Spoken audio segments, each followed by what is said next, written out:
Wake up. It's time for some sleepers this week. For the Charles Schwab Challenge, what up? I'm DB. This is the sleepers video. Two picks for you that I think are going to give you some leverage in DraftKings contest, have some upside for the Charles Schwab Challenge.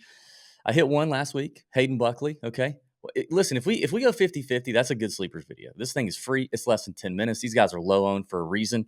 We're doing okay. All right. I'm going to start at the top, but I'm going to save a 6K guy that's definitely going to be like sub 2% because he's the least sexy name you've ever clicked in the DFS streets. I'm going to save him for last, but I'm going to start off in the 8K range because there's some dudes in the 8K range, right?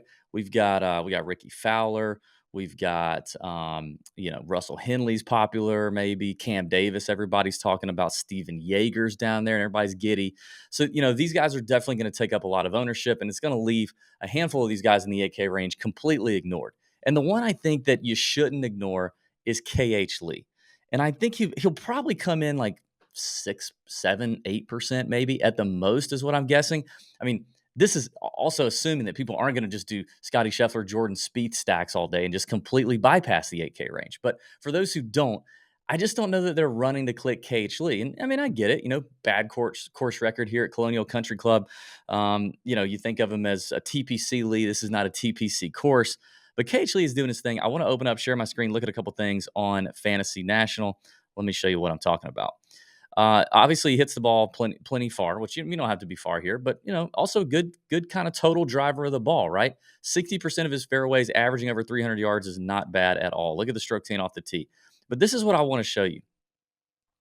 Look at how he's doing in his long term for putting, for approach play, for even off the tee play. In the full long term, 129 measured tournaments here on Fantasy National. But right here, look at how he's leveled up this approach play. Just in his last 5 events, 2.3 strokes gained on approach. Look at how he's leveling up the putter, almost 2 strokes gained on the putter. And you can see it right here, 1, 2, 3, 4, 5. So that would be since the Masters or the Valspar, probably here for Fantasy National purposes. So really last 6 events. Look at the ball striking right here, strokes gained off the tee and approach, and look at the putter. That's not something he's ever really done well leading up to a Charles Schwab Challenge in the past. Let's look at his course history here. 2 missed cuts. Now, the 2021 I kind of toss out. I mean, it's the first event after COVID. Well, it is what it is. 2019, 64th. 2022, missed the cut. And never really did anything of any sort of significance. Let's go back and look at what he was doing leading up to the Charles Schwab Challenge last year. Well, he just won the Byron Nelson, but I mean, we all saw that coming, right? He was looking pretty good, honestly. Like this looks pretty comparable to what he's doing now, and he still missed the cut. It doesn't worry me that much. I mean, KH Lee seems to have really leveled up. Look at how consistent he's been off the tee. He's having these spike iron weeks. Now, at the AT&T Byron Nelson, he just couldn't make anything. He lost 7 strokes putting. That's incredibly bad for KH Lee. But this is a guy who is going to be in the 8K range, very low owned, a great pivot. He's not half as bad as Cam Davis. Like he's not. Cam Davis is good. KH Lee is not half as bad as him, and he'll be half his ownership for sure. But he just gives you upside in solid events. I mean, the Century Tournament of Champions, he finishes 7th. I mean, that's a 30-something man field event, but that's still solid. CJ Cup, 3rd in a strong field. The Valspar is not terrible. It's not a bad field there at Copperhead Innisbrook. 23rd at the Masters, 8th at the Wells Fargo. This is an elevated event.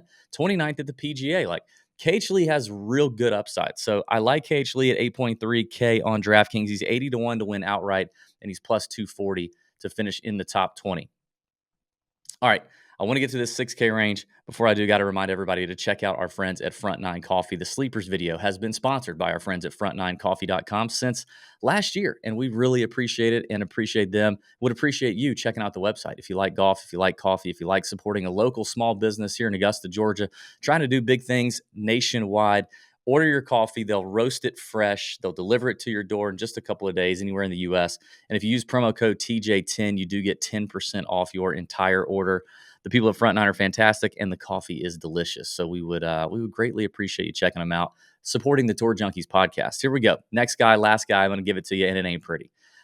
I very rarely check this guy's name. Listen, I mean, I'll just be honest. It's not a name that I ever get excited. You're going to look at him in your lineup, and you are not going to enjoy it. You're going to think, oof, maybe give me a younger guy. Maybe give me it's kind of like the devil I know, the devil I don't know. Give me the younger guy, the kind of unproven rookie.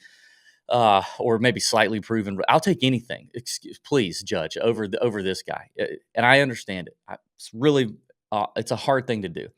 I don't think this guy's going to even touch 2%, and I think he's. I mean, I keep saying leveled up, but like slightly leveled up for now. We've got a large sample size on this guy, so it may not be like a true level up situation. And I mean, God knows he wishes he leveled up in a lot of other categories because he's like yay tall. 6,900. I'm not talking about little David Lingmerth. Not talking about little David Lingmerth. I am talking about Shesticle James Reevy. And I don't know if that's his middle name or his given name, but Ches Reevy at 6,900. And it's ugly. I mean, you got Michael Block right there. Everybody's wigging out about Nate Lashley. I like. Um, people are going to drop down and get guys like Hubbard, Dylan Wu, Carson Young. So the $6,900 range outside of Lashley and maybe Michael Block is going to be completely ignored. And Shez Reevy's just sitting right there, just being Shez, just being Shesticle. But I want to show you what Shez has been up to because it ain't too shabby. It's really not. I mean, we know who Shez is, right? He's going to hit a bunch of fairways, and he hits some greens, especially on shorter golf courses where he's not hitting 3 and 4 irons in every green. You can see the ownership never really gets too out of control here. I don't think it's going to get near where the Mexico Open ownership was just because of where he's fallen in the price situation. But does better on average to difficult courses. That's good because that's kind of where this falls. But kind of like KH Lee, like look at the approach play for Shez. Overall, always been a decent approach player, but man, like he is popping these last 5 tournaments. Same thing. Look at the putter. It's like drastic changes. This is like this. I mean, look at all the red here. This is like Emiliano Grillo putting, and then this is like Jordan Spieth putting his last like 6 events. Like when Jordan Spieth was a good putter, last 6 events. Look at this. Like this is really really peak putting weeks for Shez Reevy, and look at the iron play. 4.4 at Valero, 6.8 at the Heritage, 11th at the Heritage, an elevated event. 3.7 at the PGA. He had no business game. I mean, he lost 3.5 strokes off the tee and still gained 3.7 strokes with his irons at the PGA. That's incredible.